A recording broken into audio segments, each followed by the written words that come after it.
Welcome back to the Mountain Man Medical YouTube channel. Thanks for hanging out. Today I've got another review for you. This is an officer who was stabbed in the neck by a suspect that he was chasing, and we're going to get a chance to see what happens there. So hang out. We'll get into that next.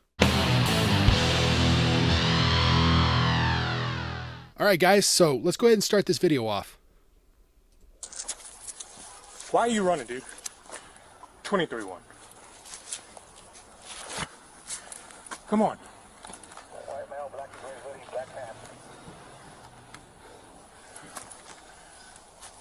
Are you scared? Yeah, see how this guy is standing? You can see his right arm, his right hand, but he's obviously got his left hand tucked behind him. You got to be heads up about that kind of stuff. If it doesn't look right, there's a good chance it isn't right. There might be something in the back of your head that's saying, something's wrong here. Your subconscious is picking up on it, but maybe you don't. And you just maybe need to take a step back, wait for backup to come up, or whatever the case is. Maybe get yourself out of this situation if you're just a civilian and you're just in the area. But we're going to see what he's got in that hand. It's a knife. And the officer gets stabbed in the neck. But let's check that out.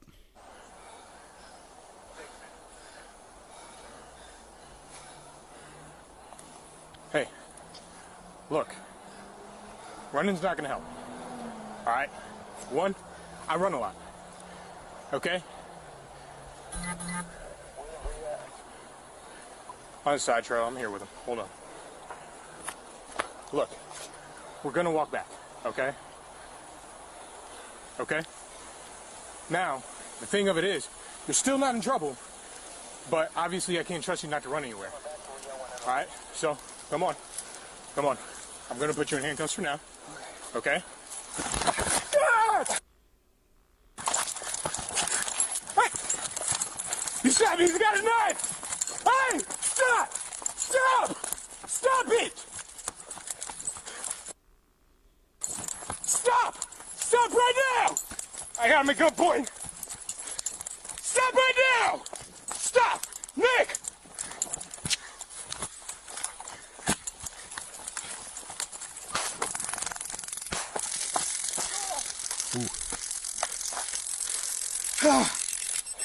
Stop! Stop right now! Put it down!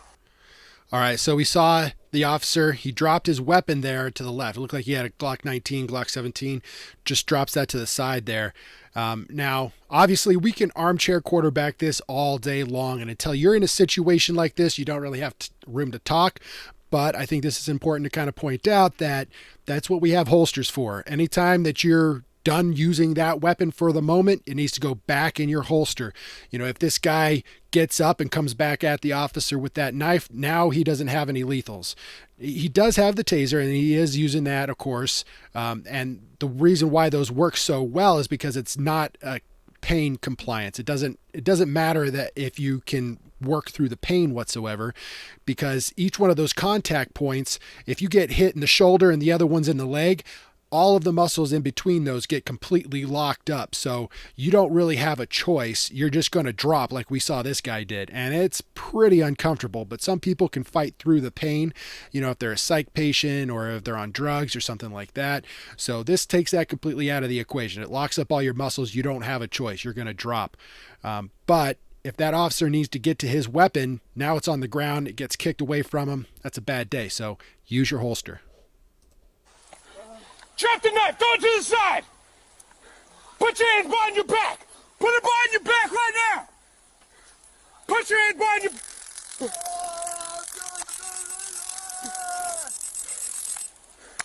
Put your hands behind your back now! Turn over! Turn over!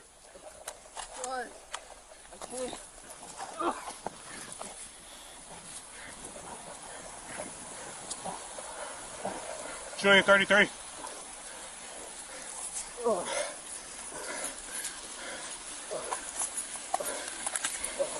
Am I bleeding? Huh? Am I bleeding? Yeah, you okay? I don't know. What happened? You reached around and stabbed me. Feel like a... Go ahead.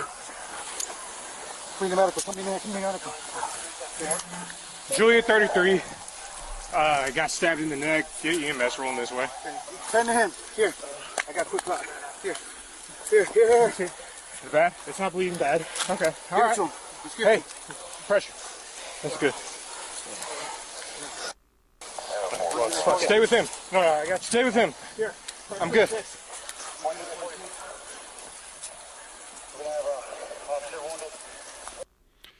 And that's it. That's the video. Pretty interesting. It's awesome that these officers had QuikClot on them. Sometimes they don't have any medical equipment on them. They have to go back to their patrol vehicle and get out their medical kit. So it's awesome that these guys actually did have medical gear on them to be able to take care of that. Now, one of the things that we can think about with this is if you've got help, get the help. Try not to do this stuff on your own. Now, this guy is a legitimate badass. He got stabbed in the neck and then chased down the suspect. Most people would have probably just given up at that point. It's like, oh, I guess that guy got away. I'm just going to hang out right here and wait for EMS to show up. But not this Bubba. Man, he took that guy out. That was pretty awesome. But you get the help if you can get it. It's hard to see exactly where that wound is if it's on your own neck. That the suspect swung with his left arm, so it probably got the officer in his right side of his neck.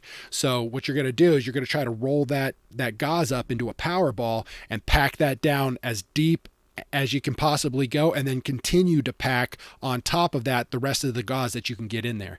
Then you're going to take that gauze and pack it on the rest of it right over top of the wound. Then what you need to do is get a pressure dressing. And then you're going to wrap that around. You're going to put the pad right on top of that wound. And then you're going to go down around the left armpit and then back up. And you're going to make it nice and tight so that it's constantly putting that direct pressure on. One of the important things about that QuikClot, though, is that you need to apply at least 3 minutes of direct pressure for that QuikClot, that hemostatic agent, to start clotting that blood and occluding the artery and stopping and controlling the bleeding, right? But if you're all by yourself, how can you do that? Say you're in the woods, something happens, you slip with the knife and you catch yourself right in the neck. One of the things that I was thinking about is looking at this wooded area.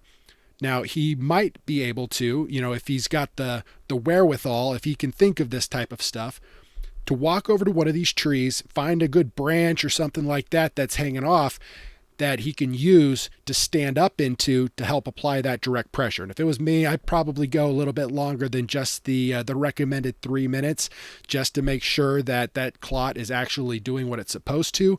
And that might be a good way of getting direct pressure on that wound to control that bleeding. A lot of trauma medicine, emergency trauma medicine, is about thinking outside of the box and using the resources that you have available. And sometimes those resources is just the environment that you're in. Now, what do you guys think?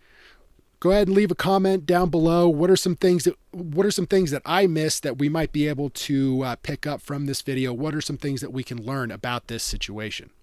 All right, guys, that's all I got for you. This was a pretty interesting situation. It looks like this officer's going to be all right. He's got EMS inbound and he's got QuikClot and other officers there to help him out. But if there are any videos that you guys want to see or want to see me talk about, feel free to drop a link down in the comments down below and I will go check those out. Or head over to the Mountain Man Medical Facebook page and leave the link there and I'll be able to check that out for you. All right, guys, that's all I got for you. Thanks for sticking it out. Don't forget to hit that subscribe button. That's a free way to support the channel. If you've been lurking around for a little bit, watching all the videos, but you haven't subscribed, go ahead and hit that subscribe button. That's a free way to help me out, and it keeps me getting these videos out to you. Don't forget to head over to mountainmanmedical.com and pick yourself up a Yellowstone or a Wind River trauma kit and be ready for whatever the mountain throws at you. I'll catch you guys in the next one.